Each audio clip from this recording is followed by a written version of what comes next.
Tired of being overcharged and forced into paying a monthly subscription for your Mac and Windows software? Well, if you are, currently we're having a 50% off discount on all the latest Mac and Windows software, such as Outkast, SolidWorks, Photoshop, Microsoft Office, and much more. Our 50% off discount will be ending soon, so be sure to text us "ready to buy" to the number on the screen. Starting pricing for low-end software $100 and starting pricing for high-end software $500. We aim to please, so expect 24/7 technical support, the latest premium software, instant software links delivered to your email, and PayPal buyer's protection guarantee. From the culture of the American South, where roots hold stories, comes a natural deodorant inspired by generations of wisdom. Introducing Rootwork, the all-natural, foundational Black American-based deodorant infused with the magic of High John the Conqueror root. Our unique blend, enriched with this legendary root, offers 24-hour protection, rooted in the power of nature. Embrace this deodorant that celebrates culture, history, and your well-being. Unlock the magic of Rootwork today. Experience the pure essence of nature. Visit rootworkstyle.com and make the switch to a healthier cultural choice. Boom, there it is. All right, we are here doing our thing. Glad to have everybody in here. It's daylight savings time, so the time is a little off, but nevertheless, we're here. Glad to have everybody tuning in. What's going on with y'all, family? Glad to have everybody in the building. What I'm going to need y'all to do first, I need you to hit the like button. Need you to hit that subscribe button. And then hit that share button to let everybody know that we are live right now. Let everybody know we're live right now. All right, I'm putting some stuff on my social media and everything like that. But how y'all living, man? A lot of stuff we got to get into tonight.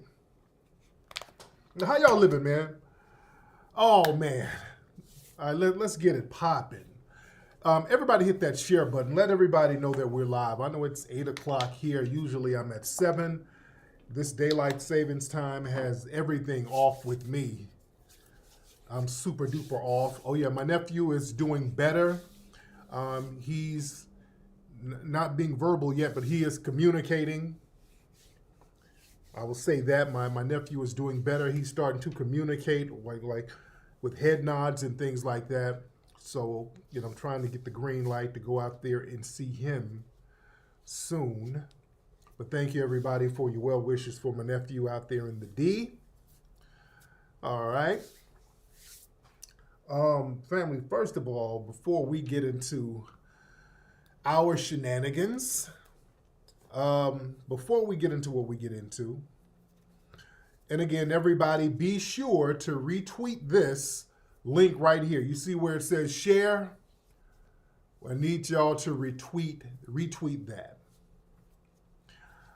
First of all, I gotta give a major shout out to everybody who contributed and got involved with the crowdfunding campaign we had for Microphone Check.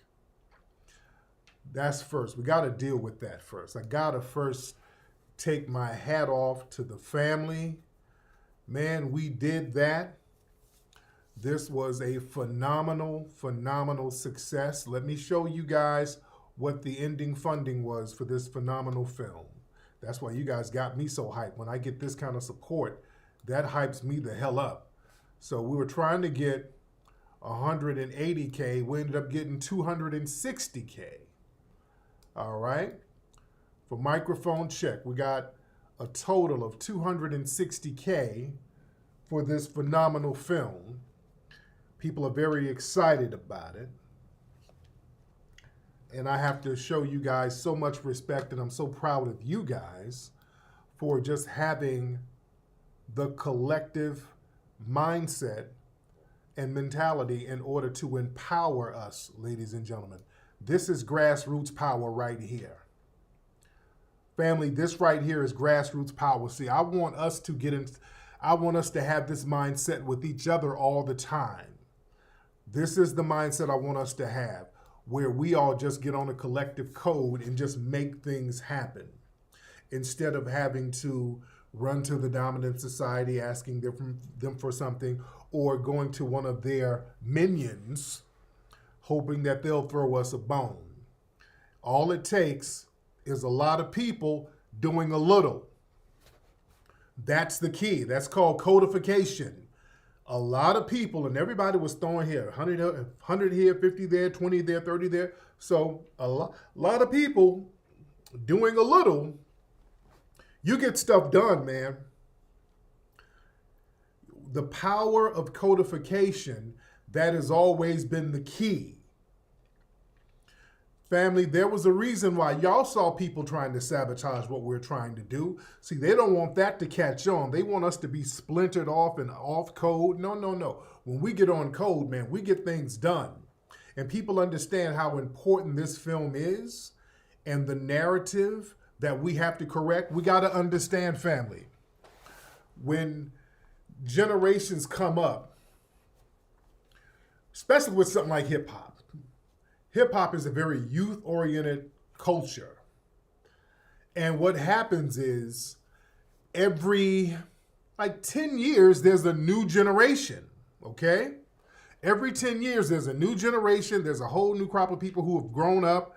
So they're growing up into the culture.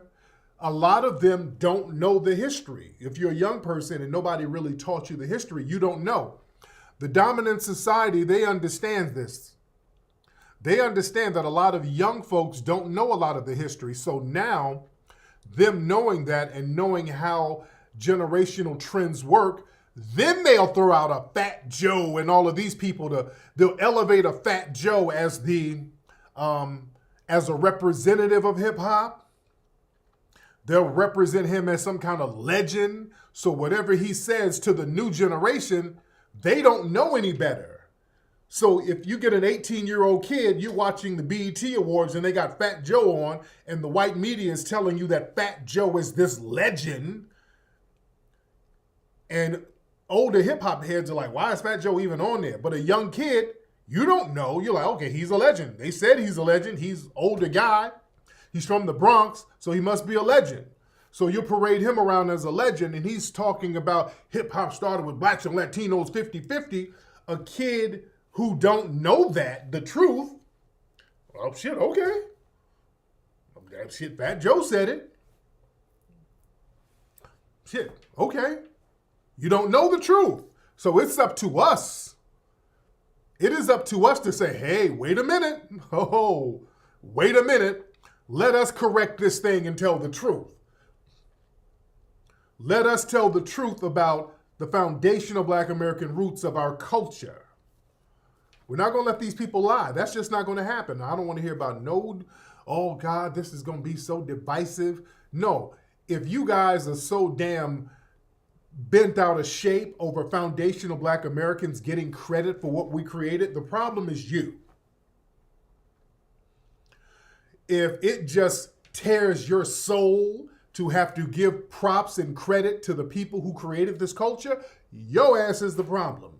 And we're not going to be a part of your problem. We're going to tell the truth. So I thank everybody for getting involved with Microphone Check. You are legends, and you are part of this legendary project. And many of your names is going to be attached to this film. Much respect to all of you. I'm very proud of you, brothers and sisters. What's up, Nikki the God? I see you, beloved. I was on No Jumper again. Very good interview, very funny interview. It was me, Adam, Whack 100, our brother Captain. How do I pronounce my brother's name? Tariq. That's how. Yeah, I always have problem pronouncing my brother's name. Israelite brother, Tariq. Very good brother, man. He's an Israelite brother, and we had a very good conversation. We had a very good conversation on there, just chopping it up. It was very funny. There was some funny parts in it. A lot of folks liked the interview. I hollered at Adam because I had to low-key check him about, he kind of made a little dig. So like, okay, let me get up in here and talk to you face to face. Let me get up here and talk to you face to face. And shout out to Whack 100. That's the homie, man. When I did the interview, when the interview came out today, I got so many text messages from cats in LA who were upset with me a little bit. I got a lot of little text messages. Let me tell y'all, Whack is cool with me. Whack is cool with me. Whack does a lot of theatrics for the internet. To me, and Whack is respectful to me. I'm respectful to Whack. Whack is cool to me. I think Whack is a cool cat. But boy, when I did that interview, nigga, the calls and the text messages that I've been getting from LA dudes, oh God.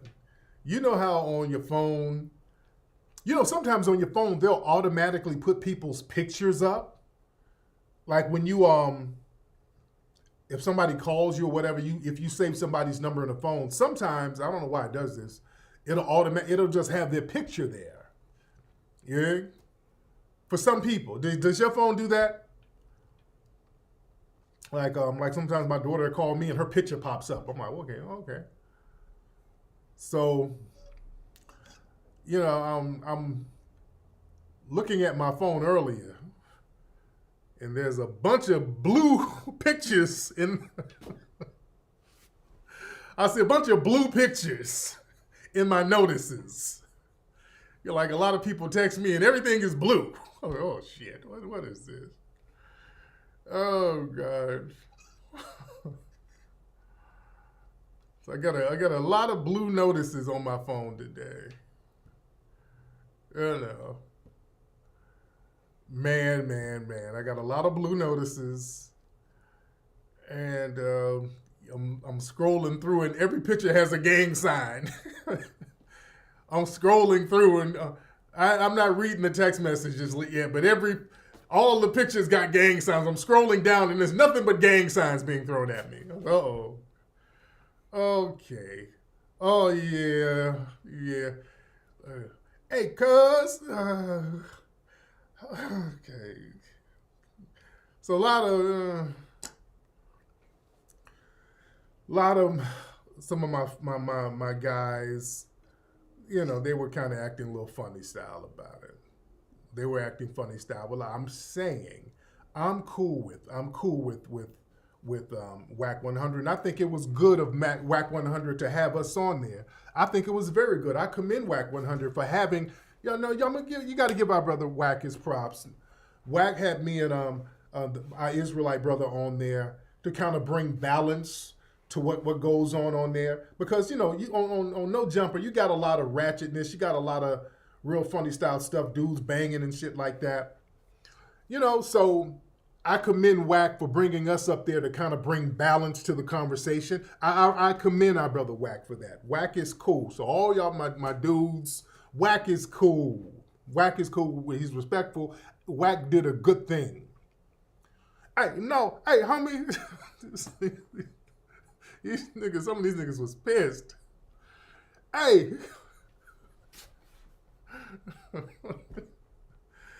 These niggas were pissed. Why you up there with homie, guys? I said, oh God, come on. We're above that. We gotta be above it. Yeah, Captain Tazariak, that was a very good brother. I really enjoyed the conversation, and we needed that. We needed that. Yeah, Whack, low-key, Whack be trolling. Whack is a cool nigga, man. Whack, from what I know, I'll just say from what I know. All right, from what I know. Whack is a cool guy. Whack trolls a lot, but Whack, to me, is a solid guy. So far, I'll say that, because Wack is a solid guy. Wack gets into a lot of theatrics, but right. So, yeah, but and I think it was a very good conversation. It was a good conversation, and we need to have that. We need to have that. We need to have conversations where people can kind of sit down and chop it up and, just be, have a certain level of respect, have a very respectful conversation with each other. All right. But I enjoyed the conversation, man, brother. The Israelite brother was very good, and I think, we had fun. We had a great time, and I think we got some very good points across. You dig? But I digress. A lot of stuff we got to get into. As you guys know, or you don't know, today is the anniversary for the rally for reparations that we had in Washington, D.C. a year ago to this day. November 5th, we had the legendary rally for reparations in Washington, D.C., and there were a lot of people. I didn't even know people were celebrating. I just happened, you know what? I completely forgot it was the anniversary. My days get so lost, and I just looked at Twitter, and everybody was retweeting a lot of stuff from last year, and just people were just de facto celebrating. And people were, that moved people so much. And going through the timeline, people were using the hashtag rally for reparations. And let me go down the timeline just to give people a reminder of the phenomenal time we had last year. That was one. Let me see. Nicety Girl, that's them. Let me go down. That's Brother James Small on stage. A brother did a mural out there. Somebody had me sign Dr. Welsing's books. That's our brother Black Alpha in the building. I want to have Black Alpha speak if we do another one. Sister gave me I forgot who this sister was. She gave me something. People were giving me phenomenal gifts out there. It was a phenomenal thing, man. The people brought their families, these beautiful babies out here, man.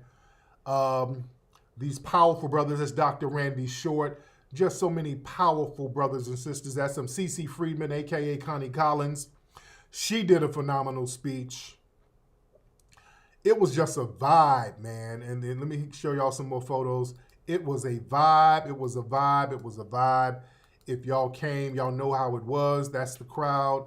It was phenomenal. It was a phenomenal, phenomenal success. And here's the thing with the Rally for Reparations family. We organized that in less than 3 weeks. We had it popping like that. And we organized it in less than 3 weeks. Now, family, I've been thinking about it because people are like, we need to do it again. Because we went out there and we let the message be known that Black people, we're going to need tangibles for whatever we do. Culturally, because this was a cultural, it wasn't a political rally, it was a cultural rally.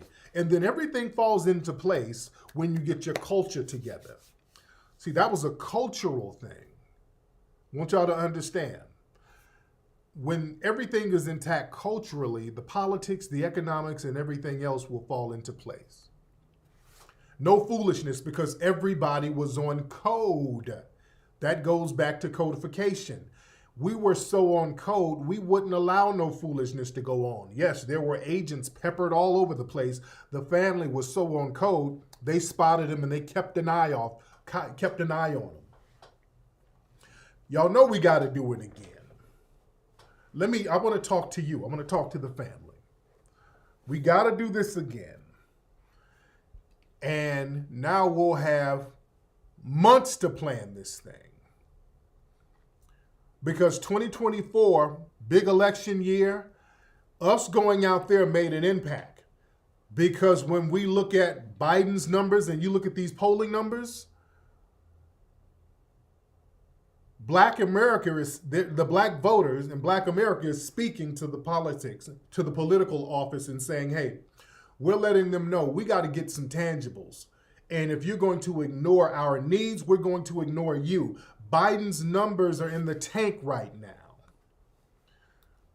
They're showing articles now where Biden is trailing behind Trump in a lot of those battleground states. All right, this is Sister Nina Turner talking about this. A lot of black people are registering to vote for Mr. Trump. So in a lot of these battleground states, Biden is losing. You dig? Biden is falling off, and this is because of the black vote. In these critical states, boy, they done threw all types of charges on Trump, and Biden is still losing. That's because the black vote is getting codified.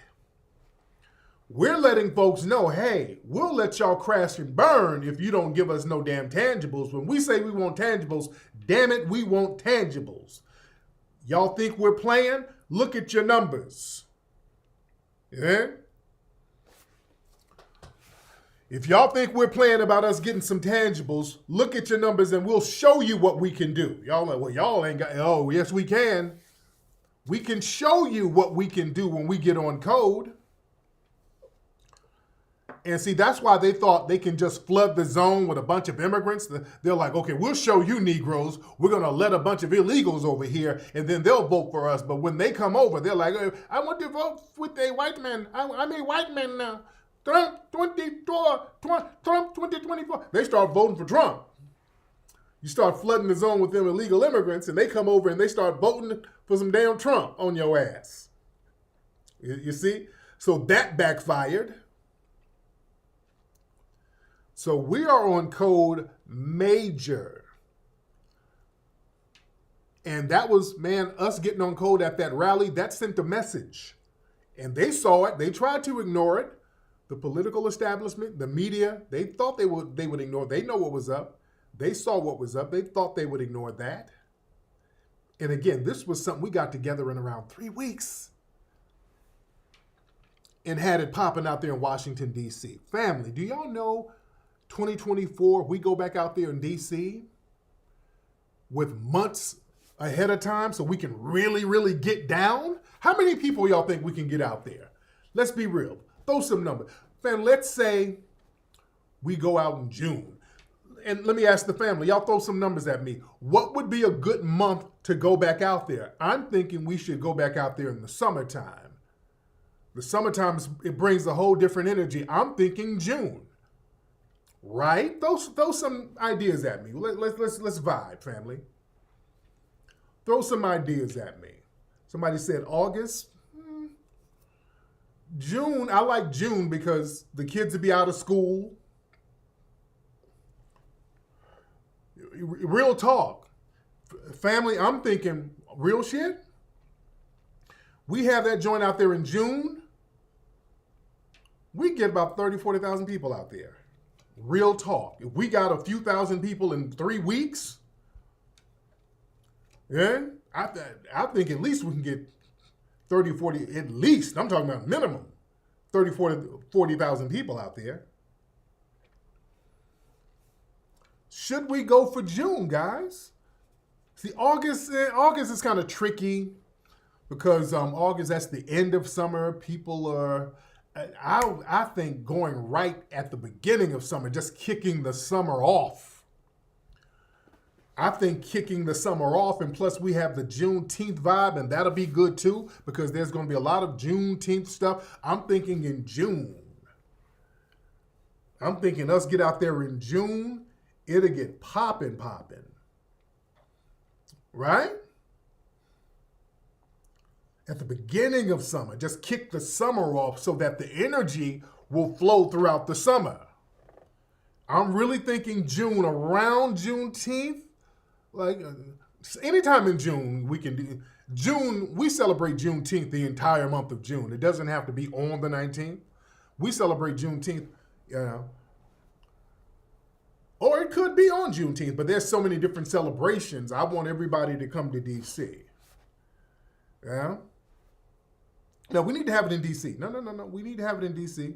DC was a great place because that's a central location. Because you got people from South Carolina, North Carolina, Atlanta, people just a hop, skip, and a jump, people from New York and Jersey and Philly and Baltimore, hop, skip, and a jump. So in Chicago, hop, skip, and a jump. It's very easy for a lot of my East Coast brothers and brothers in the South and Florida and all that to get to DC very quickly and easily. So definitely we'll have it in DC. We got to have it in DC. Got to have it in DC. When is graduation? When do most people graduate? I know my kids are out around the 8th. But I think June would be popping. Also, guys, who are some of the speakers we should get? Who are some of the speakers you guys think we should get who can make an impact? My suggestion, my guest list would be Brother Reza Islam, Teslin, bring her back. Bring Brother Marcel back. Connie Collins back. Sister Mayat back. Dr. Kaba. Did I say Dr. Kaba already? Randy Short. Get my brother Afro Elite, Black Alpha Network, because those are some good brothers on the grassroots. And Afro Elite, he helps us a lot behind the scenes. Major. Who else? Y'all throw some more names. Definitely Marcel. Sister Vicky Dillard, that would be good. I love Vicky. 19 Keys, yes. 19 Keys, I think that brother would be good. I like that brother, very solid brother. Who else?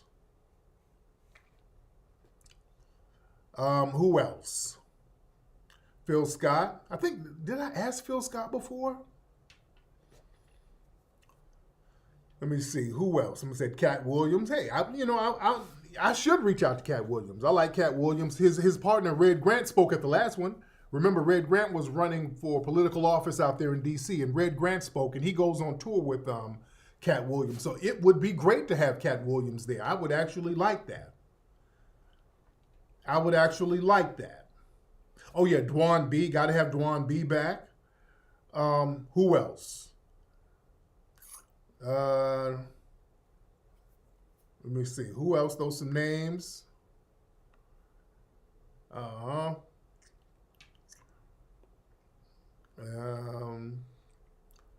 said Dane Calloway stuff. Oh, period. Slavery didn't exist. No, not that nigga. All right. Okay, I'm looking at some of the names. So y'all email some names. You got Star. I like Star and Buck Wild. Is he for reparations? Star would actually be good. I like Star. Star's a good dude. I like Star. He's funny too. Star would be good. I wanted Star to be in the movie, by the way, but that bullshit with Derek Colon messed our schedule up because I was going to go to Atlanta. I wanted to holler at him before we went to Atlanta because I actually wanted Star in the movie Microphone Check to kind of give his opinion and give some perspective on some things, but that dealing with that damn Derek Cologne's ass flaking and bullshit and just threw our whole schedule out. I said, look, let me just go on back to LA dealing with this bullshit out here. But yeah. Again, y'all throw some more names. But listen. It's very important that we have events like that because when we all get together and we have an energized mindset that gets us all on code, that's like a magnetized mindset. And that goes a long way. And we've used our lineage to energize our mindset to make it magnetized so that we all get on code.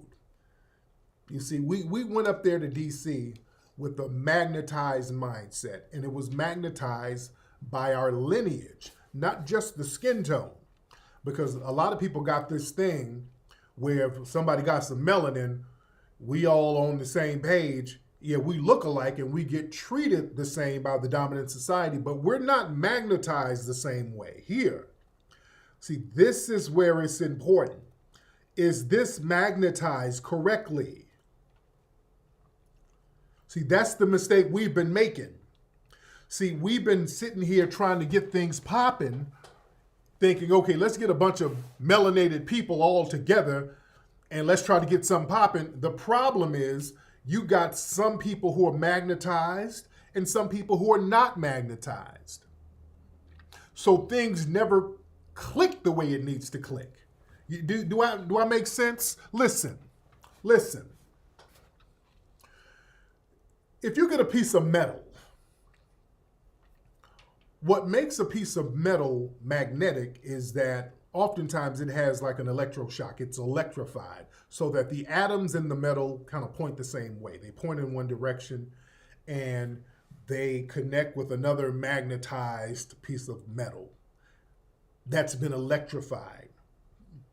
So that makes them stick together. They're all pointing in the same direction. They've been something electrified them. Something lit the fire under them. Something gave it a current.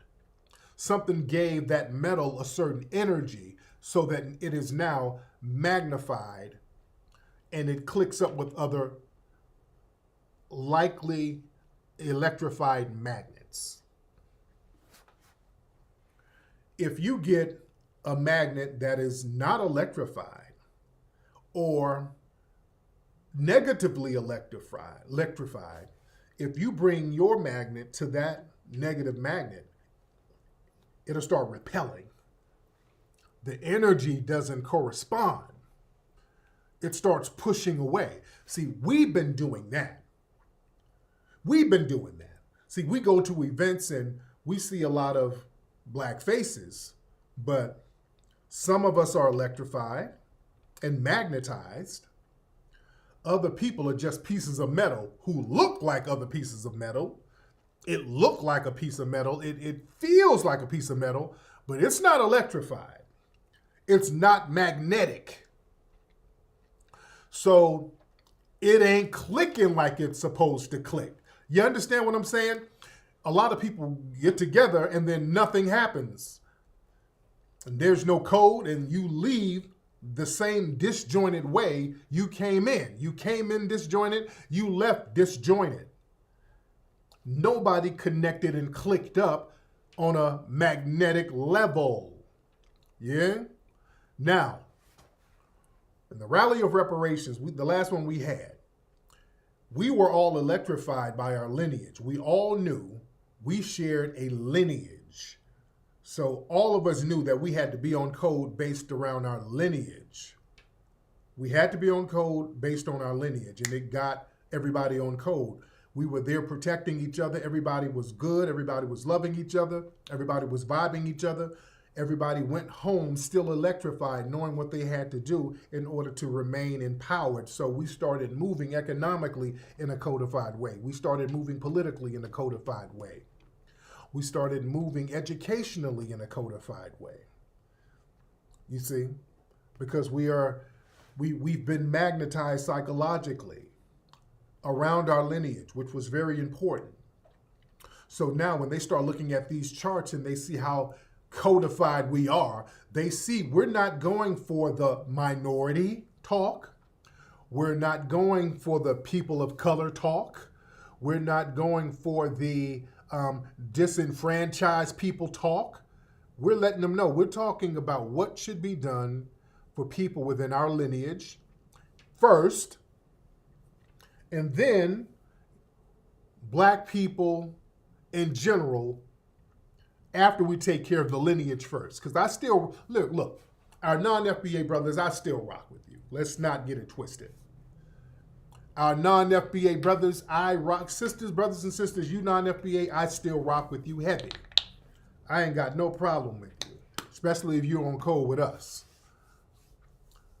And right now, what we're doing, we're just taking care of some of the in-house family business, getting that straight. Once you get the immediate family business straight, then we can start getting some stuff straight with our cousins and distant cousins and all of that. We're just getting some family business straight. We're getting the family house straight. Yeah? The riders. Yes, indeed. So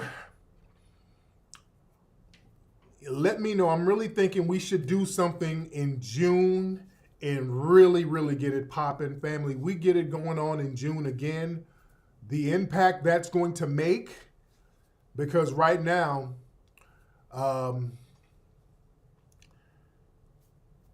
people in the dominant society, they're like, hey, these Negroes, they're getting too woke. They're getting way too codified. And again, this is a cultural thing we're doing, just to get us on code culturally.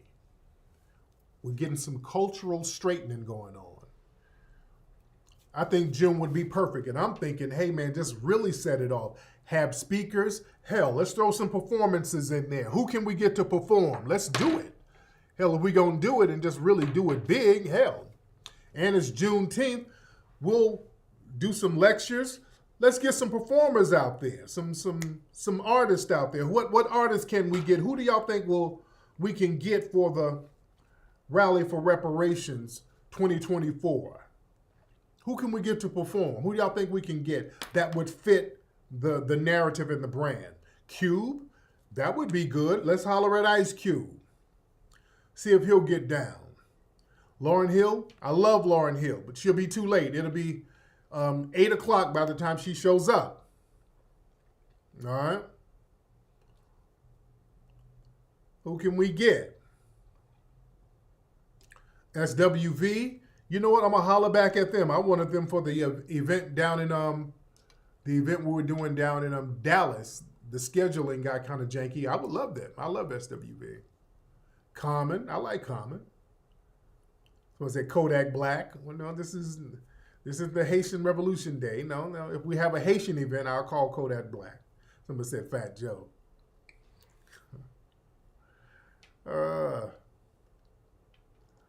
Man. Yeah, Outkast. Is Outkast performing together? I was wondering what's going on with Outkast. I would love to see Outkast live again. I would love to see them on tour. I don't know why they're leaving all that money on the table. I don't know why they're leaving. I don't know what's going on. It's probably Andre 3000. I don't know. I see Andre when I travel. I see him at the airport walking around with a flute. I don't know what Andre is just like, I'm a hippie now. Andre 3000 just be walking around incognito like a mug. Andre 3000, who's one of the greatest rappers that we have. This brother just be low-key, like, hey, I'm going to play a flute in front of a Starbucks just because I feel like it. He's just doing shit because he feel like it.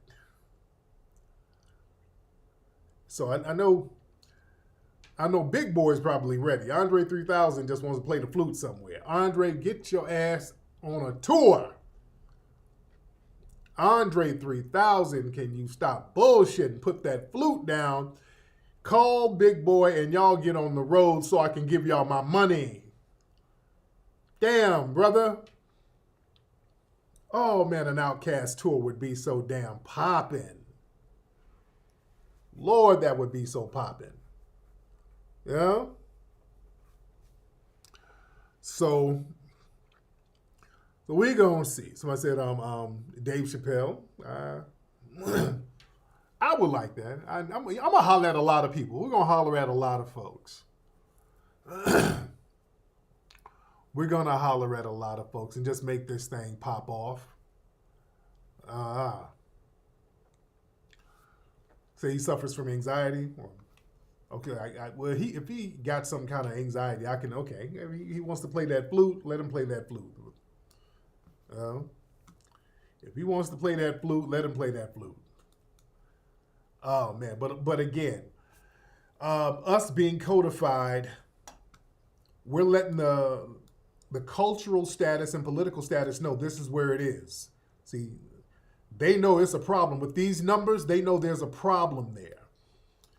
And you look at some of the CNN articles and all of this stuff, you know, they know there's a problem and they got to do something. They know they got to do something.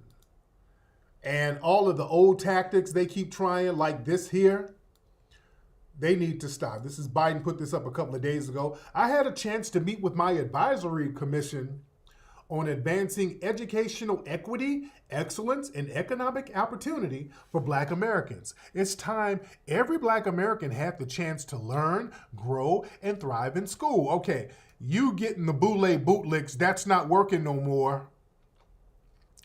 Getting these Congressional Black Caucus Negroes and papering them up and giving them some kind of position, and then y'all throw a bunch of word salad at us, that ain't working no more. We ain't going for that, brother. We're going to need you to go ahead and break that bread. Yeah, we're going to need you to break that bread, brother. We ain't going for that. I don't want to hear about none of these little goofy commissions. It's time to break bread now. Because, see, y'all haven't been reading the room over there at the DNC. DNC, listen. Y'all not really reading the room. Look, this is the problem. You guys have your bootleg Negroes, the bootleg class that you guys pay to be their liaisons to the streets. The problem is they ain't in the streets like that. See, the rolling class and all of these people ain't out here in the streets. See, y'all think your black grassroots people, they're not really grassroots. They're not grassroots at all. We don't rock with these people. All of these Negroes up there at the Boule brunch and the NAACP luncheon, the streets don't rock with them. You guys are not reading the room. They're not telling you what the vibe is on the streets. They're telling you what you want to hear. Yeah, I got those Negroes in check, boss. Just keep on letting me be the grassroots commissioner of the campaign and just keep giving me a check. I'll show you. I get these Negroes in check. And then when them polling numbers come out, boy, they're very dismal. All right? So they're looking at their bought and paid for Negroes like, hey, man, come on, what are y'all doing? You're not reading the room like you need to read the room. When the Boule bootlick class come around, we running them off the block. They can't come around the block like that. We ain't trying to hear none of that. We already know the jive-ass talking points they got. We already know the little code words that y'all sent down to them. We ain't trying to hear it. We don't want to hear all that Democrat babble. We just don't want to hear it. We want them to get the hell out of here. Yeah? So now there's some other news articles and news stories coming from CNN and other outlets. They're trying to talk about what the problem is. All right, I want y'all to listen to some of this stuff. Where we at? All right, y'all bear with me. All right. So let's look at some of these articles here. So they're wondering what's going on with the black vote. They're stunned after black voters give Biden a failing grade. And what is he doing in terms of police accountability and criminal justice reform? Lang also says the president better show up more. People always want to see people actually paying attention. And sometimes that means being able to physically be here and engage. Black turnout soared here in the Obama years, but it dropped in 2016 and was flat in 2020. On a scale of Yep, we ain't rocking with them. 1 to 10, how would you grade the Joe Biden presidency in terms of its impact on your life and your community? A 4. A 4. Yeah, and I love Joe. Yvette Baker, though, sees a reason for optimism. The alternative is the man whose name I try not to say. Well, I'll say it. As we sit here today, the likely alternative is Donald Trump. Right. Would that be enough to motivate people, even if maybe they're a little on Biden? I think so. Joanna Brooks is one such voter. She owns a yoga studio just across the Milwaukee line in Glen. All right, now let me go down at the end. Hold on. This is very interesting how they start talking about it. Listen. Oh. And just stunning, that young man there, I don't know who I'm going to vote for, a young black man in Milwaukee who's actually part of this activist community. And you have the older black women answering the door, say, yeah, people died for my right to vote, but I'm not sure I'm going to vote because I'm so disaffected and disenchanted. And it matters. There's a year to fix it. But remember, 2 times in a row, Wisconsin alone, big battleground state, decided by about 20,000 votes. So it doesn't take many people staying home or going the other way to flip the state. Boom. And they're talking about us, the black voters, the black grassroots. That's who they're talking about. Boy, these folks are having meetings. They thought we were playing. They thought we were bullshitting out here. We're showing them fat meat is greasy. They thought that we were bluffing. We called their bluff. They tried to bluff us, and they thought we were bluffing. They were like, y'all niggas, y'all gonna vote. Y'all better vote. All of that yelling at us and talking at us crazy. When we said, hey guys, hey Democrats, since we're voting for you, why don't you guys give us the same tangibles you're giving everybody else? Shut your ass up. Don't you sit up and say nothing like that. You stupid. You gonna let Trump get in office? Stupid ass.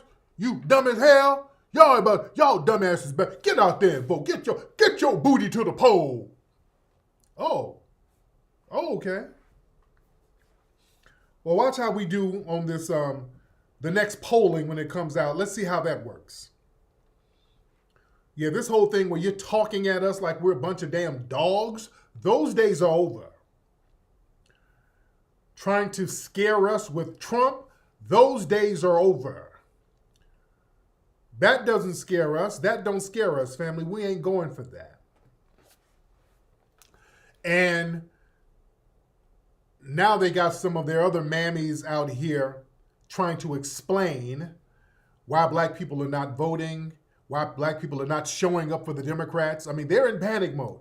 You're going to see a whole bunch of splaining in the next few months. That's why I'm saying, man, we got to really step up the codification. Oh, y'all about to see a lot of splaining. Y'all about to see a lot of infiltrators come in our circles trying to undermine us. You're going to see a lot of that. Now, here's one of the Democrats. What's that sister's name? This is the woman, Jasmine Crockett. Now, remember Jasmine Crockett, she was the woman who was up here caping for Biden at that little hearing they had, where she had her wig all out. She's flipping her wig all over the place, being sassy and shaking her head. Biden, I wish Biden loved me. I want somebody to love me like Biden loved his child, okay? All of those sassy negress nonsense. So this is Jasmine, Congresswoman Jasmine, saying that black voters are not supporting Biden because our feelings are dictating our reality. See, they're trying to come up with these little justifications. So she's trying to basically say that we're just being emotional. We're being guided by our feelings. No, we're not. We're very logical about what we want. This ain't got nothing to do with feelings. But listen to this. This is who they sent out. This is Jasmine. Hold on. Here's the deal. Perception is reality. And so when you look at the data that was provided in this poll, it talks about how people feel. And when people decide whether they're going to the poll or whether they're not going to the poll, it's all about how you feel in that moment. And so while the facts may not align with their feelings are dictating their reality. Their reality is that they said that they feel better or they felt better when Trump was in office. But we've been trying to push back. We've got some very popular African-American artists that are out here saying things like, oh, I got checks when Trump was in office. I want those checks again, not understanding that that really came from Congress. So we've got a couple of things, the perception issue, and then we also have an issue as it relates to civics in this country and people not understanding exactly how any of this works. Here's the deal. Okay, we just don't understand. But damn it, the illegal immigrants, they don't understand either. But damn it, some checks were written for them. All these other groups, these Ukrainians, they don't understand either, but the checks are written for them. They don't force them to understand anything. They just start writing checks for all these damn people. This Democrat babble. Like, we just don't understand. No, we understand. I understand. You better give me the paper that's owed. See, we're owed money. We're owed resources because we are constantly, and we have historically constantly been sabotaged, and we've had our resources repeatedly taken away from us. And we as foundational Black Americans, we have to keep starting over and over and over and over and over and over again on our own out the mud, where everybody else comes over here and they get papered up with our tax dollars. We're saying, hey, y'all owe us what's already ours. This ain't like a welfare program. We're owed this stuff. You dig? So yeah, they're not going to talk to us like we're children.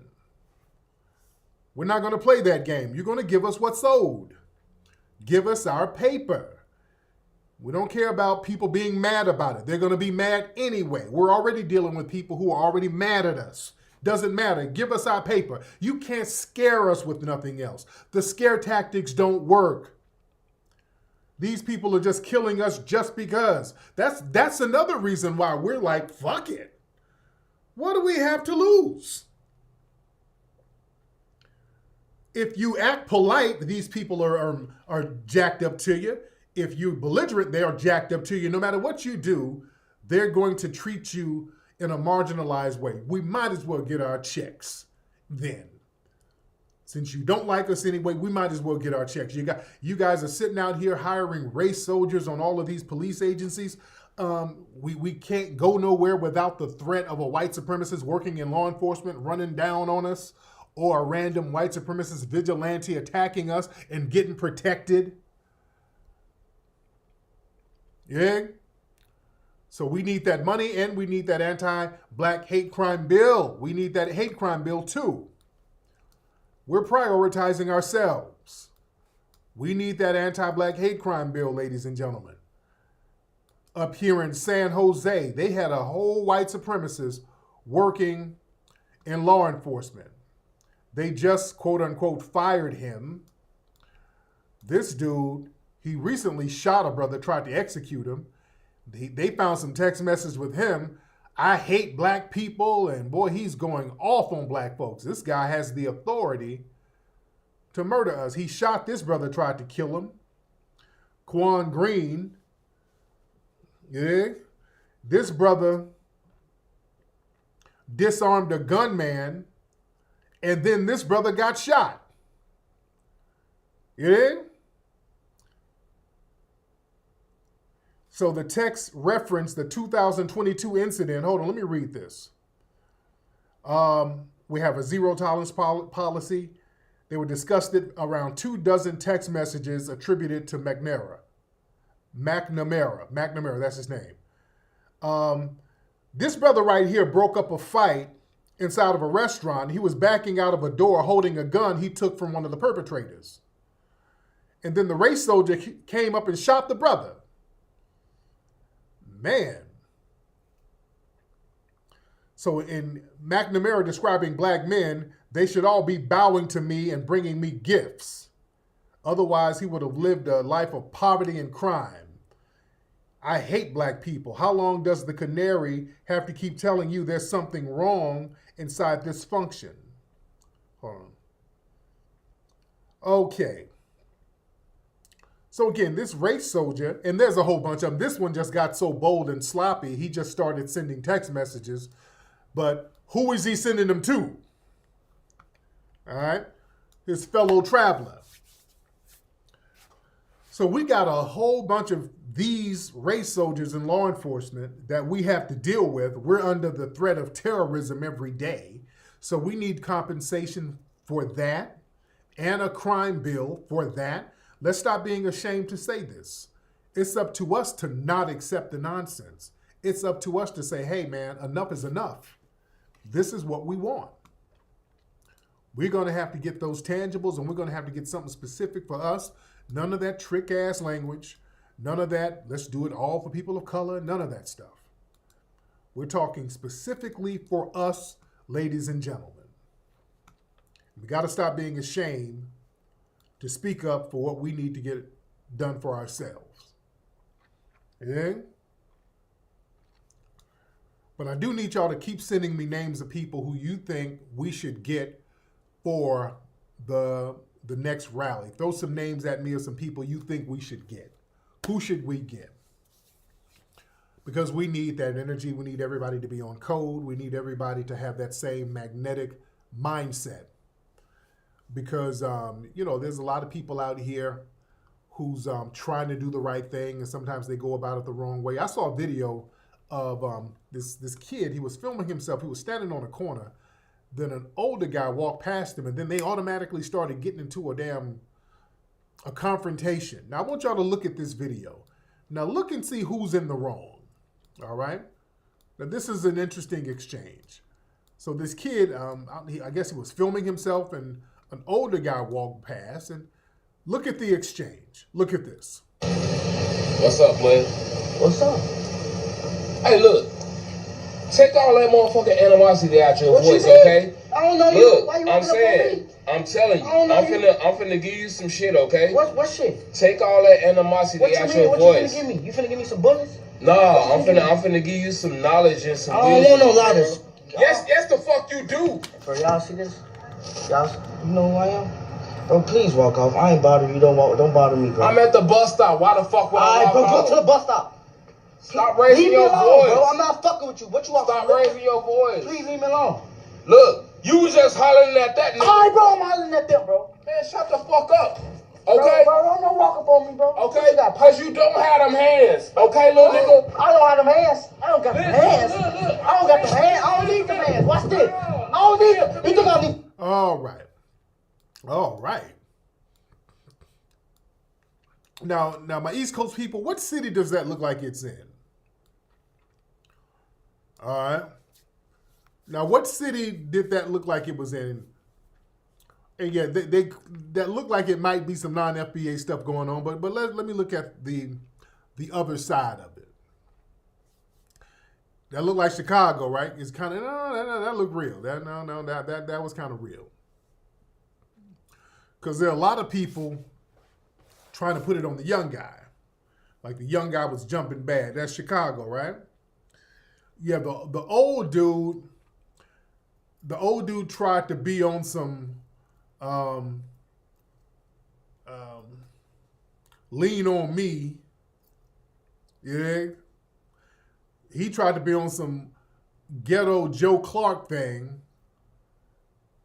It looked like Philly or Baltimore. Okay. I can't tell. Chicago or Philly.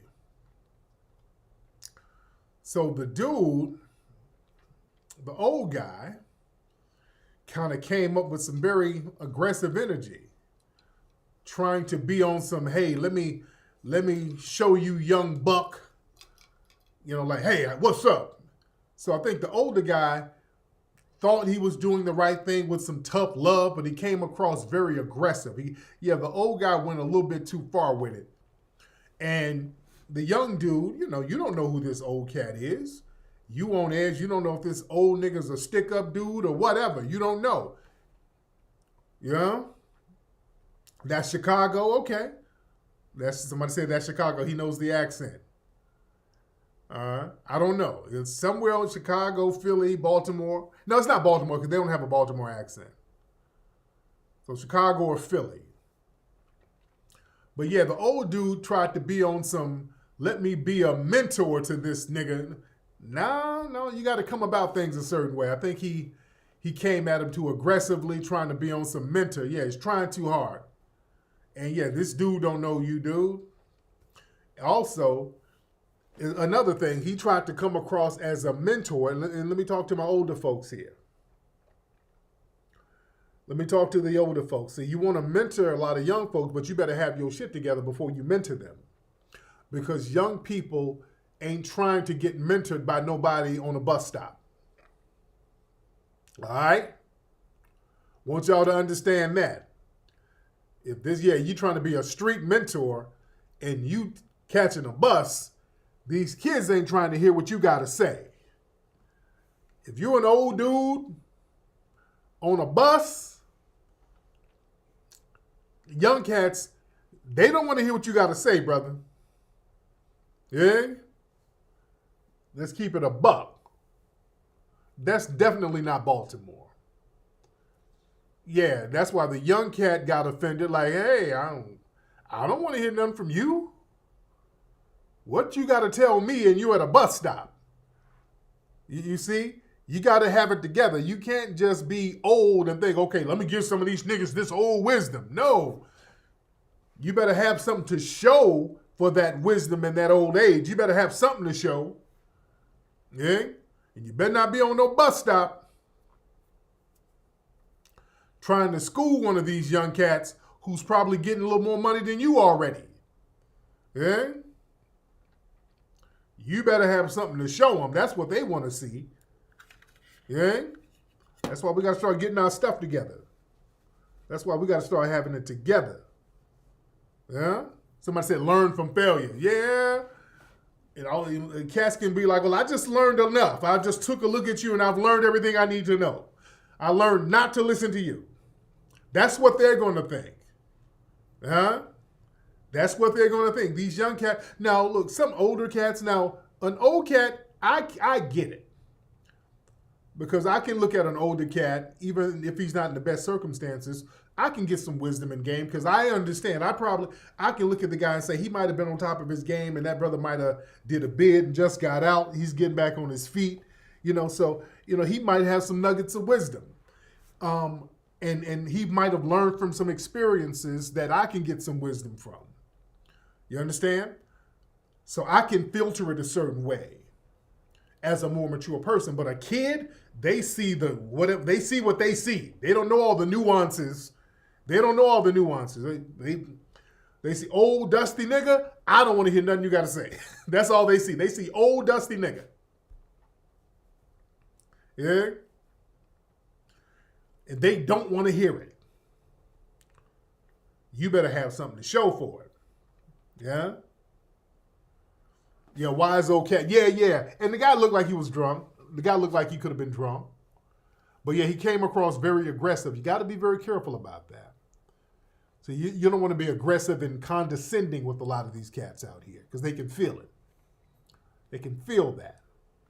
Yeah? But a lot of these young cats, they don't mind getting some game. They don't mind it, but they just want it done the right way. They want it done the right way. They don't want people coming at them all real weird and sideways. And again, it looked like somewhere on the East Coast, the kid, he may or may not be FBA. I don't know. That I don't know. And again, shout out to all my non-FBA people out here. I'm not trying to beat up on you. I put up a tweet earlier about a couple of non-FBA cats got a little upset because I was, people keep talking about hip hop, and it just bothers me when people sit up here and try to lie about our culture. And when we start talking about what we created, and then people tell us that we got it from them, and then when we see how they get down and what their dances are and all of that, it's just offensive. It's okay to do what you do in your culture. It's okay to do what you do in your culture, but you should respect our culture. Now, I put this tweet up of some people in the Caribbean. I think this might even be down in Brazil somewhere, but this looked like a Jamaican chick down there. And the quote was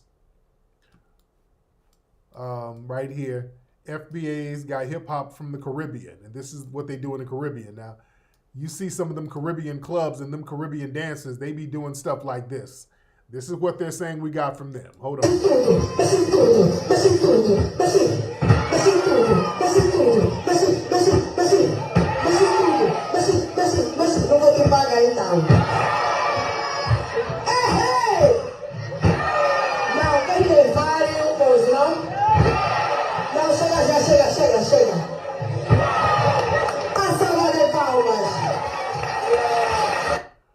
Okay, Lord.